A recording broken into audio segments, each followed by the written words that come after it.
G'day, Pete. How'd you going, Johnny? Long time no see. Yeah, mate. I thought I might have a little chat with you while we're down in Newcastle. I've been down Newcastle to have a talk with Sam and Billy Silly this morning. So, and now here you are with me. Now I am with you. In the last we're wrong. And be great, mate. Yeah, in the last we're wrong. Yeah. And so I'm going to ask you a question. When did you shape your first board? Do you remember? Well, I had two projects going at the time. So I was at school, and I had this big chunk of balsa wood, and me and my buddies we thought we'd start trying to do that, and we just started hacking around. But then that was like a little bit too hard for us. So then me and my brother Jimmy, we got an old blank. Actually, we got an old board, ripped off all the glass, and then just. What year you think? I think it was about 69, 68, 69. Yeah, it would have been. Yeah. It was before 1970, I know that. Yeah. And so you've been racking up, so that's about 56 years or something you've been shaping boards. Yeah, it's a goddamn long time. Yeah, that's not a bad innings, mate. And still going, yeah. And we've got them going everywhere. Yeah. And and what got me to that point is that, well, me and Jim were just both hooked on surfing, and then everything that was surfing, and then we went down to Chester's, and then somebody had fiberglass, and as young kids, there's nothing better than just making a mess everywhere you can. The only place we were barred from doing anything was in my mum's kitchen. And who were your influences then? There was, right then at that stage, it would have been Peter Cornish from Newcastle. Yep. And he was instrumental in my early surfing way back in the day, because that guy was a genius, and he could shape. He was shaped me heaps of boards, and then he was actually got me into it, and then after that was Jimmy was with Fitzy. Yeah, Terry. Yeah. And I was, you know how Terry is, but he's a classic. And Terry was really good at saying, Peter, you got to shape your own boards. You got to do it for your surf, and he was fully doing it. And then I started doing it, and then I went with when I was with Sam, and Sam was absolutely instrumental in me doing everything with him. He just showed me every single thing. He's just he's such a legend. Yeah, such a legend. And between Fitzy and Sam at that time, I was heavily influenced. Well, that's two of the best, isn't it? Yeah, and this old board up here is pretty much like what Fitzy was having back in the day. Can you reach it? Kidding, that's why I got a step ladder. Oh, right. Okay. No, I was going to say. That one I did at Sam's, that would be 74. Classic. I'd say.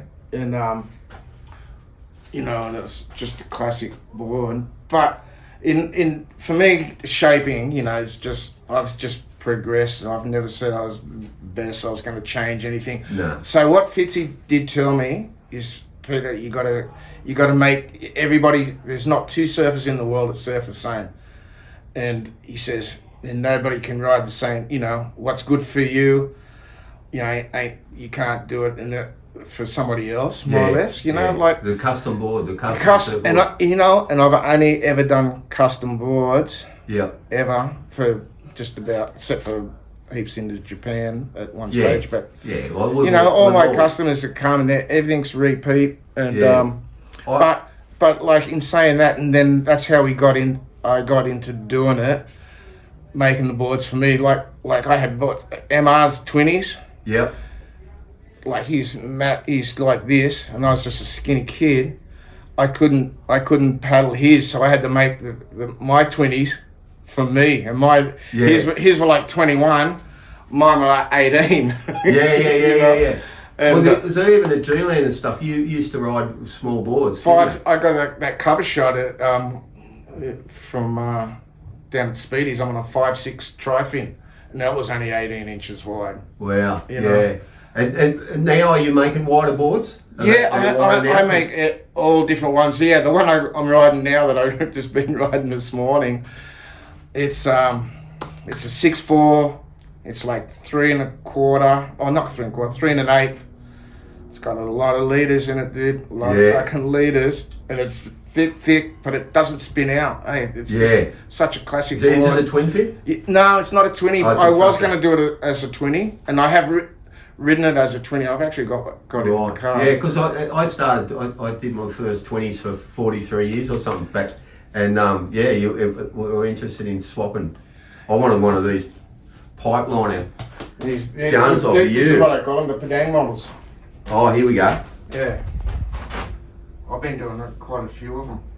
Oh yeah. Well, I mean, you know, that's a 78 shot, and there's only me and Jerry in the surf.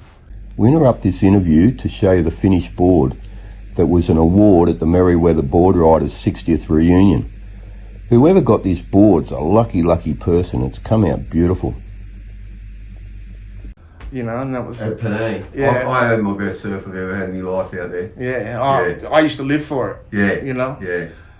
And that's the so same. Next year it's coming up, and it's 50 years since I paddled out there the first day when Rabbit and Doris and Richard Harvey had just flown in. I'd been out at outside corner, and it was like me and Jughead were out there, and it was like this massive. Don't even know how we got out at 6 o'clock in the morning or something. Low tide, and then we got out and we got a couple of big waves out. I was on this 8.2 that Sam had made me that I'd had in Hawaii just before prior to going.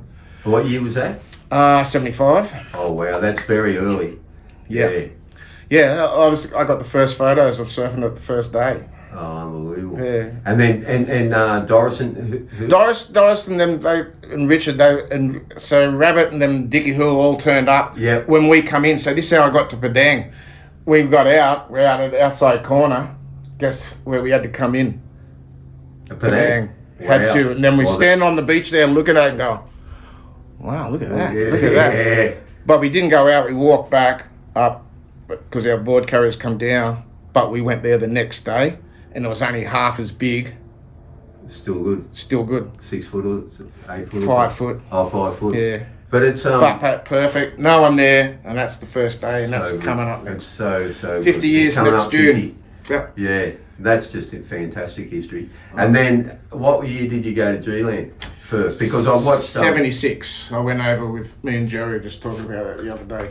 Yeah, the September of 76 on the 76. turtle boat. Yeah. But then I was going to go again in 77, 78 and that, but I couldn't go past Padang. Oh yeah. So I just stayed there until Boyum come, and then me and Jerry went over for the first camp that he had, and I went over, and then that's when we really seriously found out where the lineups were and everything like that.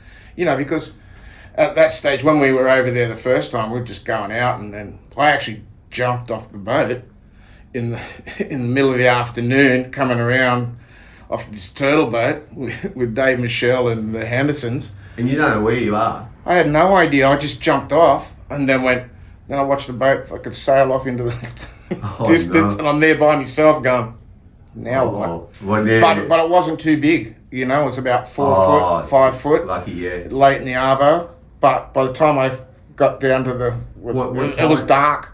But what tide was it? Like low tide?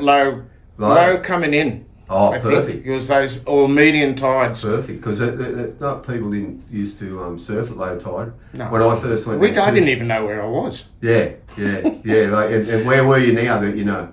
Yeah. Where were you? Oh, I would have jumped off just out at Kongs or whatever you call it. Out at the cove, and then no, I just drifted it down because I'm assuming. Yeah, and then I end up catching waves all the way down, and then I'm going, where the fuck did the boat go? Because it had gone into the boat channel. Yep.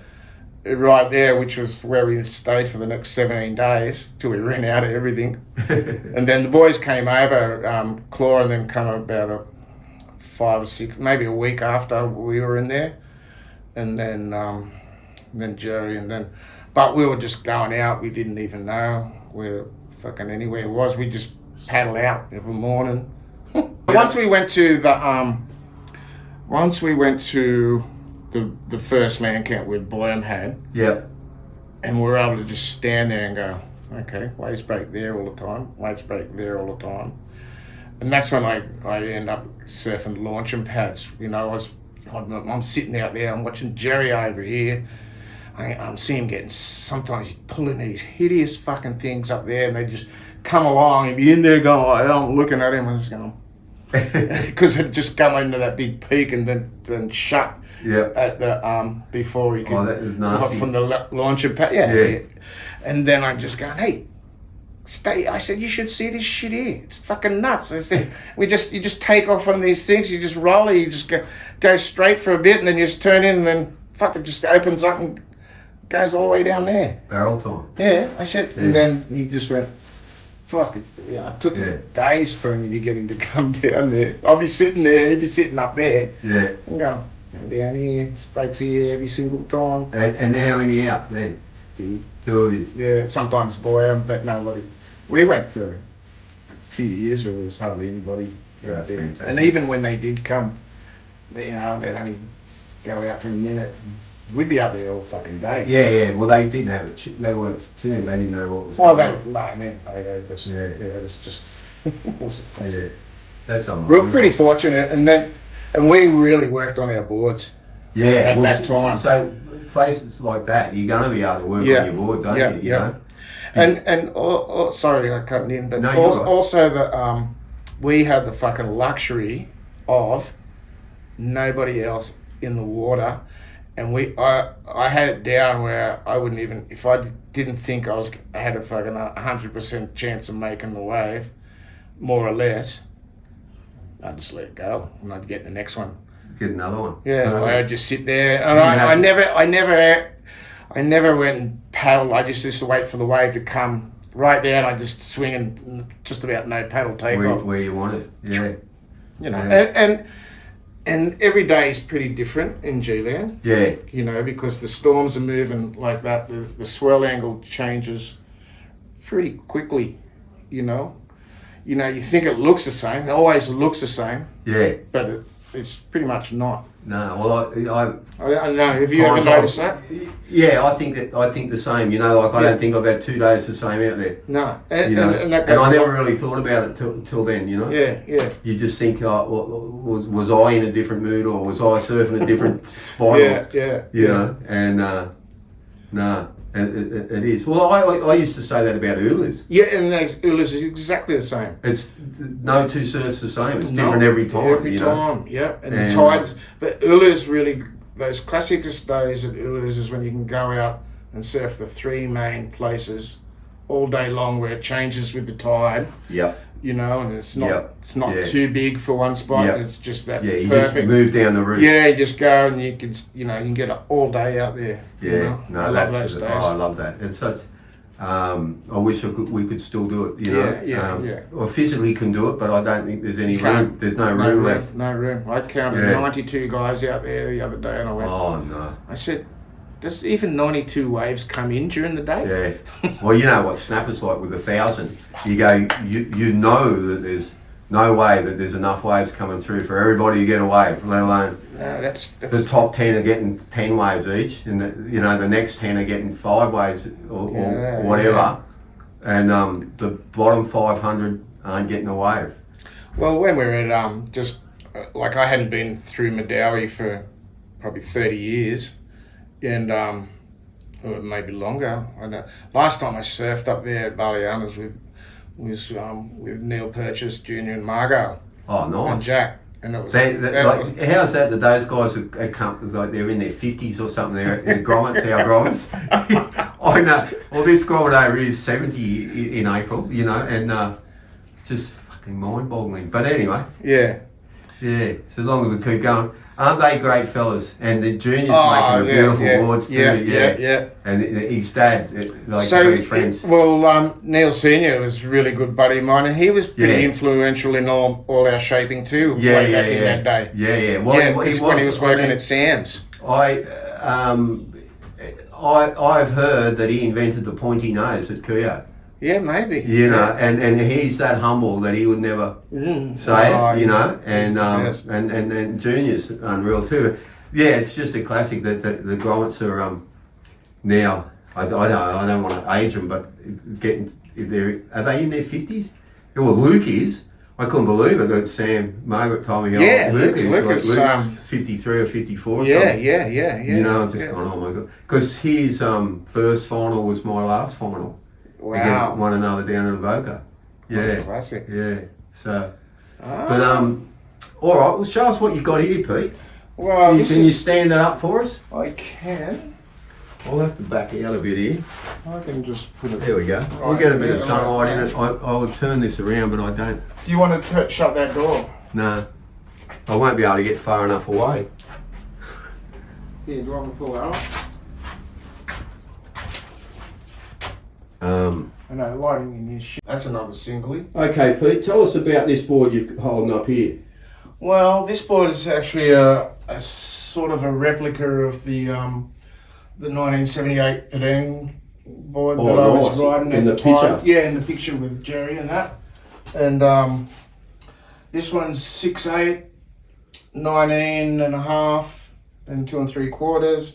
Wing pin. There's going to be a single, bottom all the way. single fin? Single fin, yeah. Oh, it's beautiful. Yeah. What colour are you doing? A red one? It's not going to be red, it's green of all colours. Oh, there you go. Oh, well, we didn't. Did you remember the greens don't have green boards? Yeah. That was. I had all my boards green. Oh, there you go. I was never. And you got away I'm with not it? that spiritual. Fair enough. No, that looks. I never worried that about looks. it. That looks beautiful, mate. Yeah, and I've had a fair bit of success with these boards. They're actually surfable. You know. If you're into the singles, I've had a few guys that have done it and come back and. I did one. I did a small one like this for Raikal, and he just loves it. And that widest point's a bit further forward. How far? You don't have to tell me if you don't want to. It doesn't matter. It's about 2 inches. Fair enough. Yeah, it's still a medium thing because we went 2 inches. I went like 1.5 inches behind. Yeah. You know, about 44 years ago. We're always doing that. I did the 1.5 inches behind. And then I went to the middle. All of these ones, some of these were nearly 3, 4, 6 inches sometimes. Yeah. No, like remember the Fitzy ones that you were saying, they would have been a long way further forward, you know. And that's beautiful. But I usually do this mostly in a 7/0 because I made this board up at Jerry's almost 50 years ago too. Up in Maui, up in unreal. Yeah, me and Jerry done it up there. Unreal. And when he was doing Big Wednesday. Oh, beautiful. Yeah. Then I was staying up at his house. Is that your favourite movie? That one, we were just talking about North Shore the other day. Oh, yeah? Yeah. Big Wednesday is my favourite movie. Classic, yeah. Because for me it was the only movie that showed what it was really like when we were Grommets, you know, because I missed out on the Vietnam War by about 6 months and I was there. Yeah. Well, we're similar ages, so we're there. When are you 70? April. June. Yeah, so we're 55ers. Yeah. So we can just say we're 55. Legends were born in 55, dude. That's all I know. Oh, mate, that's classic. What a great day, you know. Yeah. We might go out and have a look at your car and tell me about your car. Yeah.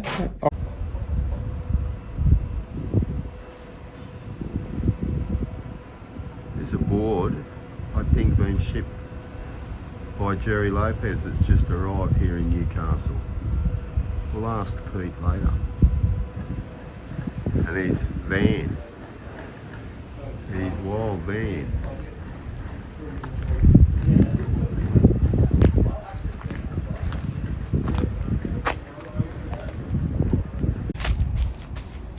So that's it, Pete.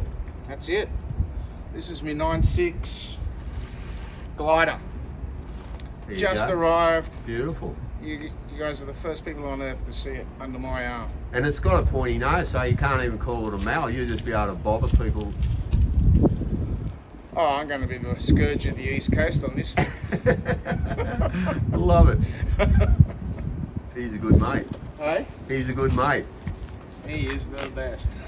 All right, mate. Cheers. Thanks. Pete. Oh, hang on. Okay, Pete. Thanks for that. So I'm going to ask you one last question. Are you planning on just ripping into the unknown, like keeping on surfing forever? Well, Johnny, you know, that's about all I can do. Yeah, we love I've it. never eh? done anything else in my whole life.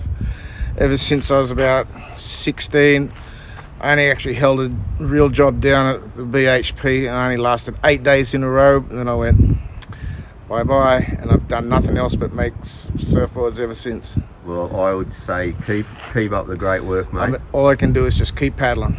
Thank you. See you, mate. You're the best. See you. Yeah, Pete. Thanks, mate. Yeah, Johnny. Best. Okay. Best ever. That's great. See you, mate. See you, mate. Bye-bye. Bye. Drive carefully.